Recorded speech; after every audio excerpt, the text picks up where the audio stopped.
Hi, welcome to part two and week two and come out punching. And this is the NFL installment.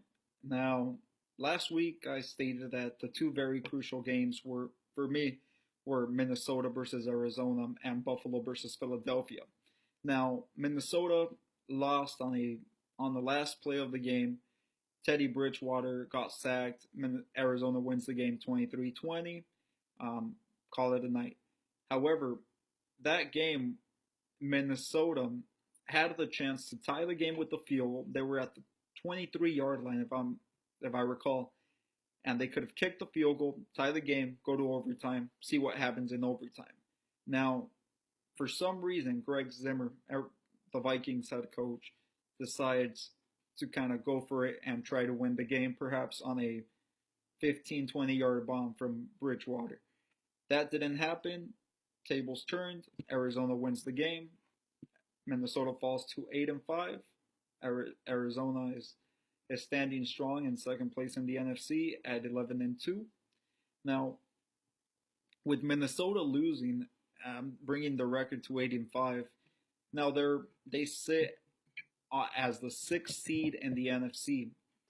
They were bailed out by Tampa Bay losing and Atlanta also losing. Atlanta losing to the Panthers, getting trashed by the Panthers. So the Vikings in sixth place of the NFC remain a solid 2 games ahead of both Atlanta 6-7 and the Buccaneers at 6-7 for the last and final seed of the NFC. But the Vikings haven't looked great these past 2 weeks, and I believe that was a game they could have won. They needed that push. They send it to overtime. You have a young quarterback, good quarterback. You have Adrian Peterson, and they couldn't finish the deal. And at the end of the day, that's what it comes down to in the playoffs: finishing drives, not making mistakes. And Minnesota just couldn't do that. On the other hand, he rejuvenated, not rejuvenated. I would say more like enamped Dwight Freeney way past his heyday, and coming up with that huge sack. Like I said, Arizona remains solid second place in the NFC. Seattle's coming on strong behind them, but they have a grip hold on that division. 3 games ahead at 11-2. Seattle's 8-5, and that was the game one. Game one, I said if Minnesota could win, I said last week at least that if Minnesota could win, they could have an easier path. Now with that bump, they're gonna have a few challenges down the stretch. They did get bailed out this week, but we'll see next week. My second game, the tilt or break game of the week last week, was Buffalo versus Philadelphia. Philadelphia won that game 23-20, very competitive game as well. And it put Buffalo in a very tight spot at 6-7. It dropped the record to 6-7. Now the AFC has become very competitive, very strong conference. Last couple of years, the NFC has dominated, and in the AFC we have a terrible division, the AFC South, which has a division winner. It's gonna have to have a division winner, but we have the Jets at 8-5, the Chiefs at 8-5, currently fifth and sixth respectively in the AFC. And out of the playoffs, as we speak, are the Pittsburgh Steelers, who are 8-5 as well. Now, if you ask me, as of today, Pittsburgh is the most dangerous team in the AFC right now. Yes, I'll take Pittsburgh over New England. Yes, I'll take Pittsburgh over Denver. And yes, I'll take Pittsburgh over Cincinnati. They're out of the playoffs as we speak. I haven't taken a look at the schedules, at the weeks coming up on their schedule, but I do believe they have a favorable schedule playing in the AFC North. Browns and Ravens not very competitive this year. And watch out for the Pittsburgh Steelers if they make those playoffs and make the playoffs. Huge win, on the other hand, by Philadelphia. Philadelphia started with very high expectations. Chip Kelly firing half the squad, bringing in new players, trading their starting quarterback Nick Foles, bringing in Sam Bradford, Mr. I get injured every 2 weeks from my knees, and they're an under 500 team. However, because they play in the AFC East, they're tied for first in the division with the New York Giants and the Washington Redskins at 6-7. Now, that was a huge win for Philadelphia. Um, they're coming around. Their defense has picked up. Their offense still shaky, but um, now it's in their destiny.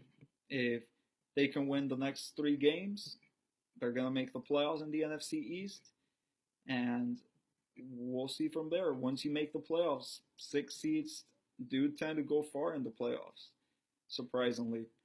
And it's not who gets in, but it's who gets in hot. So, Philly fans, there's still a chance.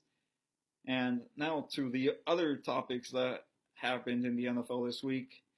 We had, I guess, the biggest upset. No one, I think, expected this, but the Raiders defeating the Denver Broncos, or should I say, Khalil Badass Mack beating the Denver Broncos. This defensive end from the Raiders is a force, I have to say. He is top 3, top 4 defensive players in the game right now. Very athletic, very fast, very strong. He got to Brock Eisweiler quite a few times throughout the game. 5 sacks total he had. And this kid can play, very strong, athletic. And who had the Raiders beating the Broncos this week? I certainly didn't. But they pulled it off. They keep their playoff hopes alive, 6-7. The division is out of hand. Broncos are solid 4 games. And we'll see. That was a big upset. The Broncos let one slip there. They were in first place after Pittsburgh had beat the Cincinnati Bengals, which I'll get to that later. But the Broncos let one slip versus the Raiders. They could have taken sole possession of first place in the AFC, the first seed, which I think Denver, out of, well, maybe Cincinnati, needs the home field advantage the most. If Denver has to play at home in order to make it out of the AFC, especially if they get a tough matchup like versus the Chiefs in the first round. That'll be very tough for the Broncos to get out of. So I really think they need home field throughout the playoffs in the AFC to make it to where they want to be, which is the Super Bowl. And another AFC contender, the Cincinnati Bengals, laid out a flat-out egg versus the Pittsburgh Steelers. Now, they were playing at home in Cincinnati. Andy Dalton is known to come up short in the big games, and you can't really put all the blame on Andy Dalton this week. He went out injured with a thumb injury. Thankfully, he didn't need surgery. But what's most surprising is that aside from all the Andy Dalton, AJ Green super power players that they have, the Cincinnati Bengals ranked second best. They have the second best defense in points allowed in the AFC. So their defense has to step up. Otherwise, Cincinnati sees Pittsburgh in the rearview mirror at this point. They're 2 games behind. Pittsburgh is 2 games behind. Cincinnati needs home field advantage. They do not want the 5th or 6th seed in the playoffs. Andy Dalton will not need surgery on that thumb, so he's going to come back for the playoffs. And they can hold on maybe to the 2nd seed or the 3rd seed. That would be a big win for the Bengals. Now, on another note, the Panthers just keep on giving us things to talk about. Cam Newton, I said it last week, I'll say it again this week, and I'll probably say it again the rest of the year. He has the MVP of the NFL. He's done the most with what he's been given as far as offensive threats. Jericho Cotchery. Oh wow, I forget his name. David, I believe, Funchess is making a name for himself in the Panthers, and they have Greg Olsen and Jonathan Stewart. But wow, how could it have been with Kelvin Benjamin, their top wide receiver threat? He hasn't shown a lot in the NFL, but shows a lot of promise. So what Cam Newton is doing is just fantastic with that Panthers offense. To be 13-0, the Falcons, everything is falling off that train, and they got obliterated to lose to your division rival 38-0. It's just flat out embarrassing by the Falcons. The Falcons have lost 6 out of their past 7, and they're still in the playoff hunt. Now it looks kind of far-fetched, but they're still in the playoff hunt, and to lay it down the egg like that is just unacceptable, in my opinion. And it is a first-year coach. Otherwise, I would say fire the coach. It's done. It's done. That team has fallen. They have Julio Jones, which arguably is the best wide receiver in the NFL. And if you're a fantasy owner that has him, he hasn't given you much the past couple of weeks. Sorry about that. And moving on. Now, the 2 games of the tilt or break this week, I would have to say, are going to be the Texans at the Colts this Sunday. Texans at Colts. Now, both teams are 6-7, and surprisingly, tied for the division lead. Jacksonville's my sleeper, so don't sleep on Jacksonville. But Texans at Colts, it's the fight for first place in the division. Winner will get a 7-7 record, be in sole possession of first place in the AFC South, and have a clear path to the playoffs. Now, in that game, I want to say the Colts will win since they're at home. However, that Texans defense with J.J. Watt and the secondary, which I believe is a little underrated, according to NFL experts. But I do want to say the Colts. I'm going to go out and say that the Colts will win this game. It's going to be a close matchup, 17-14. Hasselbeck doesn't turn the ball over. Houston quarterback Brian Hoyer, a little shaky. I trust the veteran quarterback to come out and win that game for the Colts, and for the Colts to take sole possession of the AFC East, or the AFC South, I'm sorry. And the second game, with the tilt or break high expectation game, have the Bills at the Redskins. Now, Bills, like I said, they dropped 6-7. I had them last week in the tilt or break. I've very much had a lot of faith in the Bills. Their defense was supposed to be top notch, maybe the best in the NFL. They haven't proven that. I'm still waiting on it. They have 3 weeks to prove that they belong in the playoffs, and they have a tough road ahead at the Redskins, which the Redskins are fighting for the NFC East crown as well. They're trying to get past the RG3 phase, and they won't get past the RG3 being on their logo until they can win a division without them. And this is the year. NFC East is very wide open. 3 teams at 6-7.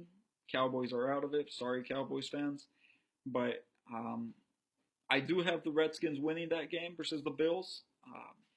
It puts them in a good spot. The Redskins are at home. They have to win this game if they really want that division lead and to make that final push towards the playoffs. Now, I guess the best game of the week, I only have 2 tilt or break games, but the best game of the week has to be Broncos at Steelers this week. Now, this game, you have to watch. You have to be watching. Broncos at Steelers. Steelers, like I mentioned earlier, they're currently 7th place in the AFC out of the playoffs. Broncos have clinched the playoff berth. However, they're looking to get a better position, whether it's the 1 seed or the 2 seed. Dropping out of that 1 or 2 seed could be very complicated for the Broncos to get out of the AFC. So they have to win this game. Pittsburgh, on the other hand, as well, needs to win this game.